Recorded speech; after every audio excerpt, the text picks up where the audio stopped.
Today we have a 2008 Yukon XL with a 5.3 motor. It happens to have a P0301 code, which happens to be cylinder 1. We know the coil is bad in it. We're going to show you where that's located and how to replace it.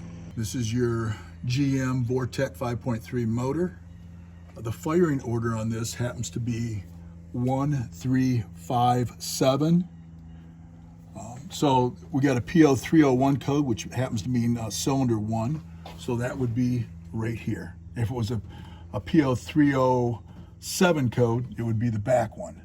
So we got the 1 cylinder right here. So we're going to replace this coil. Now the first thing you'd normally check on this motor, you're supposed to do your spark plugs every 100,000, and the plugs were super bad on this, and we had a P0301, but we also had a P0300, which is multiple misfires. So we did put spark plugs in it, and it still has just a P0301. So the next thing, logically, would be your coil right here. So this is what it looks like, and it actually sits in there just like that. You can see it unplugs to the top here, so you just got to raise that up, and it unplugs right there, and two 10 millimeters holding it. So we're going to remove this. I'm just going to start taking these tins out. There's one.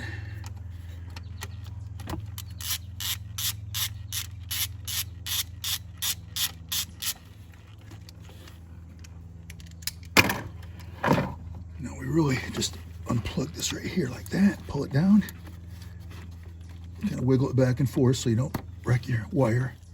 And then once you do that, now you can rotate it over like that, lift this up, just unplug it. So you're going to want to double check this because there is different variations of this coil. This is the round type. So it looks like the same thing. So now we're just going to reinstall it. We're going to put a little dielectric grease on this just so it's easier to get it off when we have to change wires next time. We're ready to install the new one. I'm going to start by taking this wire, plugging it in, and make sure I hear it click. Just like that. Spin it over on its side and take a 10 millimeter, start it like that.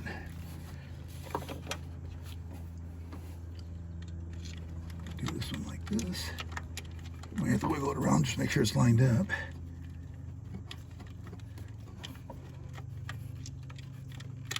Right there. You can feel it drop in. Okay.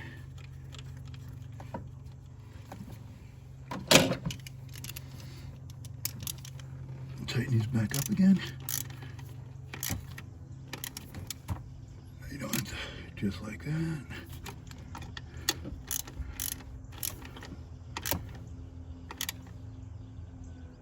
Like that. We already put the dielectric grease, and the last thing that I do is plug this in. And that's all it takes to do a coil on a 2008 GMC Yukon XLT with a 5.3 motor.